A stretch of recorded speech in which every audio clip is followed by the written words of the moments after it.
Usually, when everything collapses, at least hope remains. It's the last thing people hold on to, even in the most desperate moments. It helps make sense of pain, bear the weight of reality, and believe that one day, somehow, things will get better. It's a small light at the end of the tunnel, maybe dim, but still a light. That's what people cling to. It's human. It's understandable. But there's someone who chose not to. Someone who looked straight into the darkness without searching for an escape. Someone who had the courage to reject every false hope. His name is Albert Caraco. In his world, there's nothing left to save. No future, no redemption, no meaning. For him, there's only one raw and brutal truth. Humanity has clung to a lie to avoid sinking into the void. He never wanted to offer an alternative to suffering. His mission was to destroy illusions, strike down certainties, and burn hope. He believed that hope is the most insidious poison. He saw it as a form of self-deception, a way of rigging the mind to endure the chaos, the absurd, the pain, the tragedy, and eventually, the end. That's exactly why he chose to remain lucid, even though that lucidity would cost him dearly. He chose not to close his eyes, not to lie to himself. He didn't look for comfort, and in that extreme choice, there was something incredibly powerful. Because in a time when everyone is expected to be positive, optimistic, resilient, he saw it all as a farce. And he said, no. No to inventing reasons to survive. No to believing that man carries something sacred inside him, something worth protecting. For him, having the courage to face the worst without running away is a form of truth that outweighs 1,000 comforting illusions. Sure, living like this is dangerous, but is it better to live without saving hopes or to live inside a constant lie? Albert Caraco was born in Istanbul in 1919, the only child of a wealthy Sephardic family. He grew up between Vienna, Berlin, and Paris, following the moves of his father, a banker and firm believer in reason and progress. His mother was constantly tormented by anxiety, neuroses, and obsessive silences. Two opposing presences, the father's cold rationalism and the mother's uncontrollable emotional fragility. Two forces that would deeply shape his view of the world. In the 1930s, as Nazism rose and anti-Semitism spread, the family was forced to flee. They took refuge in South America, in Montevideo, Uruguay, where Caraco lived through years of isolation and disillusionment. There, he converted to Catholicism, but it was only a phase. Shortly after, he renounced the faith with even fiercer hatred. After the war, he returned to Europe and settled permanently in Paris, where he would witness the slow decline of his parents. His mother was eventually institutionalized, and not long after, his father died. Caraco had known privilege. He had attended elite schools, studied deeply, traveled extensively, read obsessively. Yet he never found a stable refuge, not in a country, not in a religion, not in another person. He never married, never had children, never tied himself to anything or anyone. He had contacts in the Parisian literary world, but his writing was so harsh, so corrosive, so uncompromising that no one really wanted to publish it. He probably slept little, because at night he wrote, like someone who knows the world is about to collapse and wants to leave a trace of it. An archivist of disaster, an accountant of a declining humanity. While the world around him celebrated progress, science, democracy, and religion, Caraco was taking note of every hypocrisy, every contradiction, every collective delusion. He believed the entire world was infected by fear. The fear of looking into the void and admitting that life has no meaning. In one of his most extreme quotes, he said, "Religion is the cancer of intelligence." A fierce line that sums up his entire view. religion as something dangerous that infects the mind and destroys it from within, because it kills doubt, suffocates critical thinking, blocks inquiry. It turns sentient beings into blind believers. And a blind believer, according to the philosopher, is a man who has given up on being free.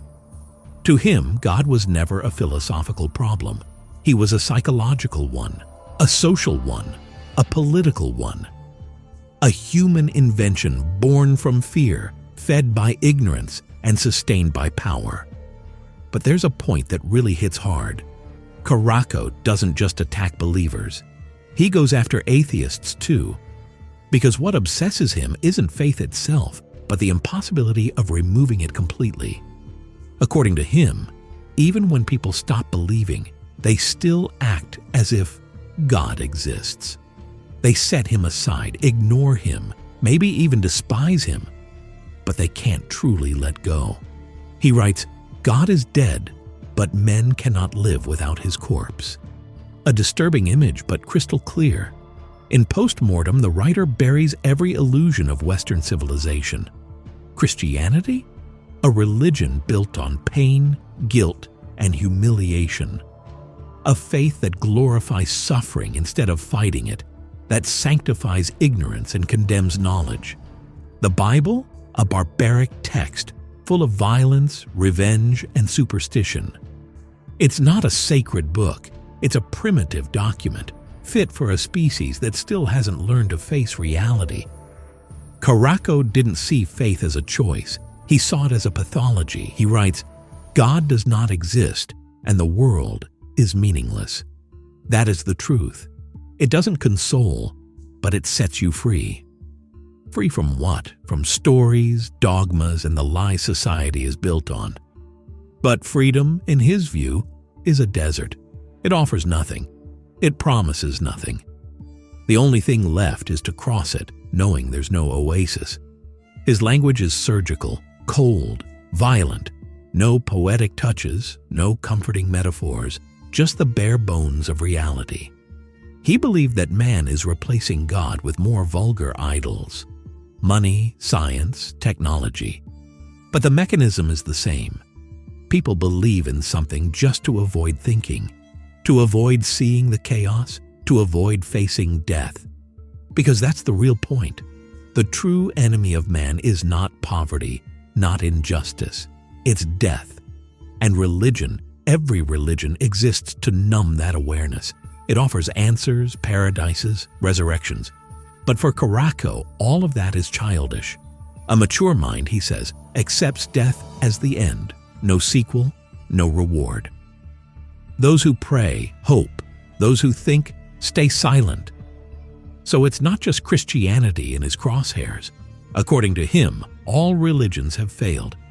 He claimed Islam is authoritarian, hostile to freedom. Judaism, he said, is trapped in its own laws. Eastern religions offer a more elegant illusion, but it's still an illusion. Every religion to him is a mechanism to avoid facing the absurd. Every faith is a wall built to block out the abyss. This ruthless honesty makes Caraco unbearable to many. But he insists, never lie to yourself, not even out of pity. He sees no way out. No one is saved. He observes the world like a doctor who knows the patient will die, and he says it without sugarcoating it. Our civilization is finished, but no one wants to admit it. People breed like animals, values dissolve, intelligence fades. For the philosopher, the only future possible is the end of faith and of hope, because both, in the end, lead to something even worse, the end of the human species. He had the ability to see the rot of the world for what it really was, without sugarcoating it. And so perhaps the only thing left to do is accept the collapse. The earth is tired of us, and we are tired of life. It's a thought most people reject, but very few dare to explore all the way. Caraco does, with a coldness and a consistency that cuts deep. When his mother died in 1963 after years of illness, he didn't fall into grief. He cared for her to the end with almost mechanical precision, as if death were simply the final act of a truth already written. In 1969, his father died, the last tie, for better or worse, to anything human. And from that point on, he was truly alone. Alone, in a house full of books and manuscripts, in a world he had already decided he no longer wanted to live in. Albert Caraco took his own life. It was September 1971. With the same lucidity that defined his life, he decided it was time to exit the stage. No farewell, no plea, no regret, just ruthless coherence, to the very end. After his parents' death, he saw no reason to stay. He died the way he lived, without illusions. His legacy offers no comfort. If anything, it's a cruel mirror held up to human existence, hard to look at, and even harder to accept. But in the end, maybe only those who stop lying to themselves finally begin to see the truth.